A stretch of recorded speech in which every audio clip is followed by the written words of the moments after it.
Okay, one-handed helipilot back after 2.5 days of work, and I'm talking 2 12-hour shifts, and today 4 hours. We think we're ready to go now. Finally, we can bind. We did some extensive testing, researching questions online from multiple sources. We narrowed it down last night. I was sure it had to be the firmware on the internal 4-in-1 module. Well, it turned out I was correct.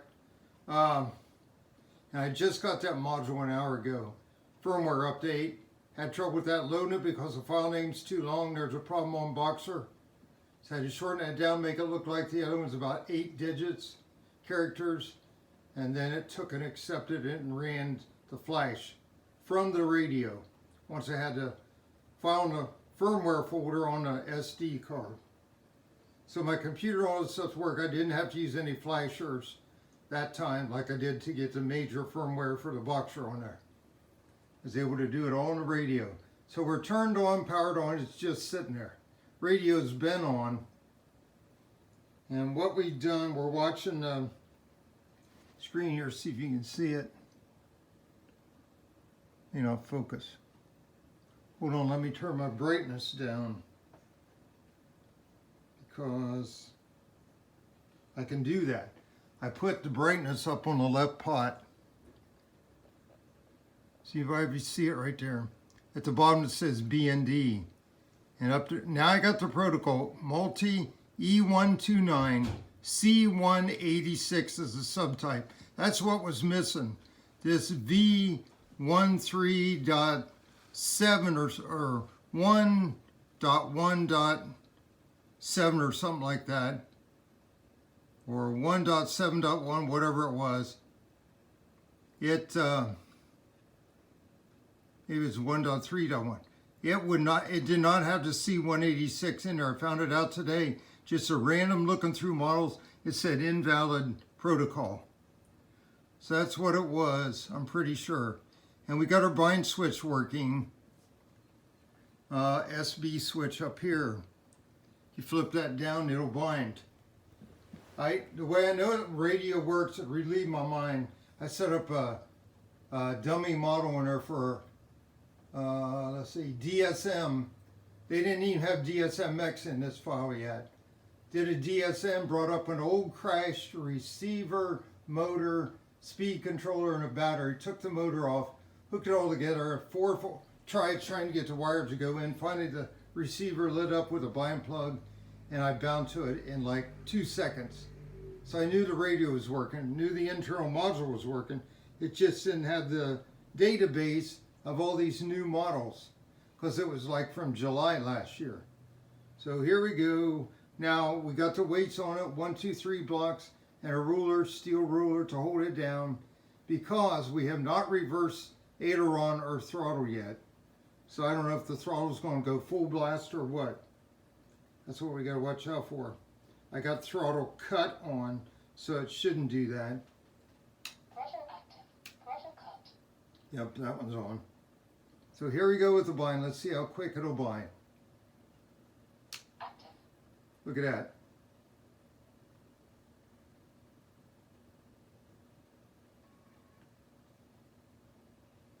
Okay.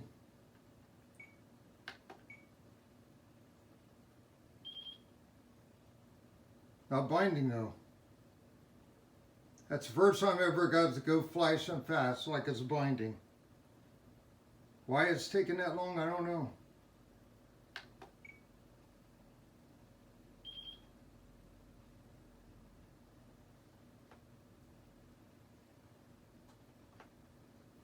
Doesn't work off the stick like you do up, down. It's not that. Okay, I turned it off. I'm also commanding it from the settings menu. Well, that's really weird. So we're there, but we're not there. I thought this was a day-ahead victory. Active. I don't have the bind word yet. I have to download that. It's just stuck. Throttle active. Throttle cut. Trying other switches. Flight mode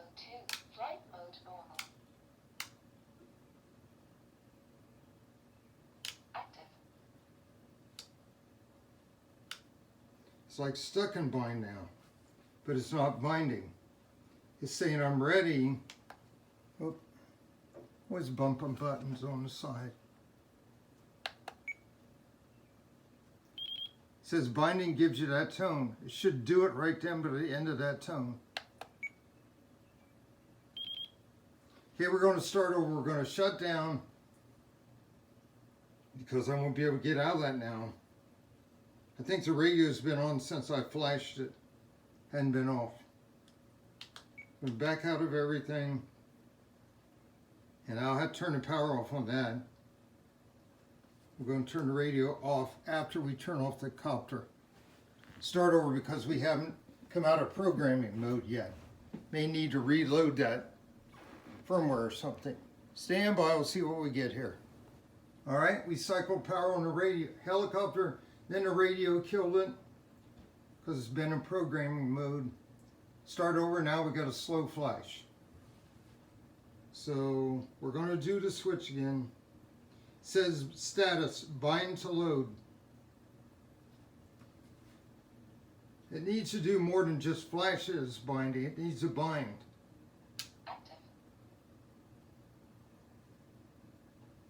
The bind send from here is so quick, I don't even see how it has time to. I'm going to turn it off. Turn the switch off. You're only supposed to flash it. It says it's binding, but it's not.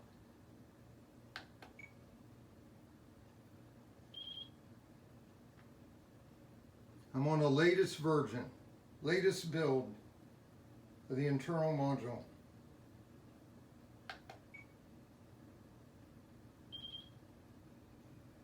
Unbelievable. Okay, we're going to try something else. Scroll up here. See if it'll bind to 129, 129.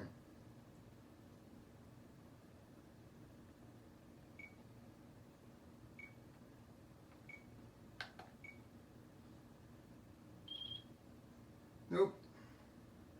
Let's switch back. See, it immediately starts to bind. It's like, what is this problem? Active. Active. It's like that isn't even working now. Active. It says active, but it's not trying to bind or anything off the switch.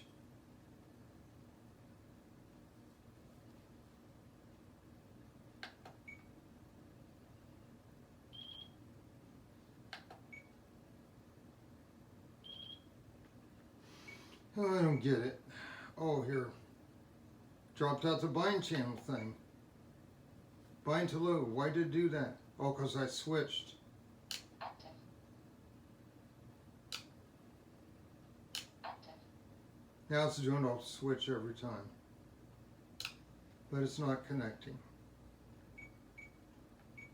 I guess I'm the only one in the world that has this problem.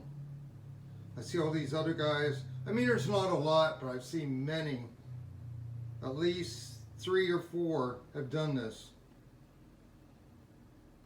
With this same model setup. Okay, now we're going to go out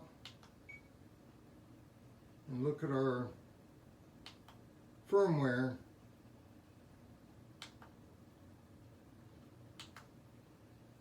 Firmware, make sure it didn't change because I had trouble. 294 V2.9.4 212.24. That's the latest.